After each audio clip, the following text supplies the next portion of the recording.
আলাইকুম viewers, tasty cooking এইচওয়ে থেকে আপনাদেরকে স্বাগত। আবারও হাজির হয়ে গেলাম নতুন একটি রেসিপির সাথে নিয়ে। আজকে আমি আপনাদেরকে মজাদার ফ্রুট কাস্টার্ড তৈরি করে দেখাবো। ফ্রুট কাস্টার্ড ছোট বড় সবারই অনেক পছন্দের একটি ডেজার্ট। যেহেতু এই ডেজার্টটি দুধ এবং তার সাথে নানা রকম ফল দিয়ে তৈরি করা হয়, তাই এই ডেজার্টটি অনেক বেশি স্বাস্থ্যকর। বিশেষ করে ছোটদের জন্য এটা খুব হেলদি একটি ডেজার্ট। তাই চলুন আর দেরি না করে রান্নার প্রসেসে চলে যাই। এখানে আমি 3 টেবিল চামচ কাস্টার্ড পাউডার নিয়েছি। এবার এখানে আমি 3/4 কাপ গরুর দুধ দিয়ে দিচ্ছি। এবার আমি এটাকে খুব ভালো করে মিক্স করে নিব। দুধটা অবশ্যই ঠান্ডা হতে হবে। গরম দুধ হলে এটি জমাট বেঁধে যেতে পারে। দেখুন মিক্স হয়ে গেছে। এখানে আমি 1 লিটার গরুর দুধ নিয়েছি। এর মধ্যে 1 কাপ গুঁড়া দুধ দিয়ে দিচ্ছি। গুঁড়া দুধটা আমি ভালোভাবে মিক্স করে নেব। এই কাজটি অবশ্যই চুলা বন্ধ থাকা অবস্থায় করতে হবে। একটু ভালোভাবে মিক্স করে নিতে হবে যেন দানা ভাব না থাকে। দেখুন আমি ভালোভাবে মিক্স করে নিয়েছি। এবার চুলাটা আমি অন করে দিচ্ছি।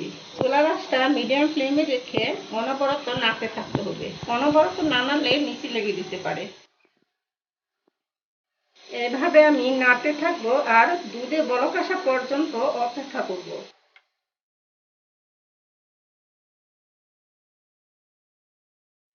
দেখুন দুধে বরফ চলে এসেছে। এবার আমি এখানে 1/2 কাপ চিনি দিয়ে দিচ্ছি। চিনিটা আপনাদের পছন্দ অনুযায়ী দিবেন। যে যেমন চিনি খেতে পছন্দ করেন সেই অনুপাতে চিনি দিবেন। চিনিটা গলে গিয়েছে। এবার আমি গুলিয়ে রাখা কাস্টার্ড পাউডার দিয়ে দিচ্ছি। কাস্টার্ড পাউডারটি আমি অল্প অল্প করে দিব। দেখুন একবারে দিব না, দিলে জমাট বেঁধে যেতে পারে। অল্প অল্প করে দিয়ে কাস্টার্ড পাউডারটি মিক্স করে নিতে হবে। দেখুন অনেকটা ঘন হয়ে এসেছে। যখন দেখবেন এরকম ঘন হয়ে গিয়েছে তখন বুঝবেন এটি হয়ে গিয়েছে। এবার আমি চুলাটা বন্ধ করে উঠিয়ে এটাকে ঠান্ডা করে নেব। এখানে আমি কয়েক রকমের ফল নিয়েছি। কুচি করে নেওয়া 1/2 কাপ আম, 1 কাপ কলা, 1 কাপ আপেল নিয়েছি আর 1/2 কাপ আনার নিয়েছি। আপনারা আপনাদের পছন্দ অনুযায়ী যে কোনো ফল কাস্টার্ডে ব্যবহার করতে পারেন।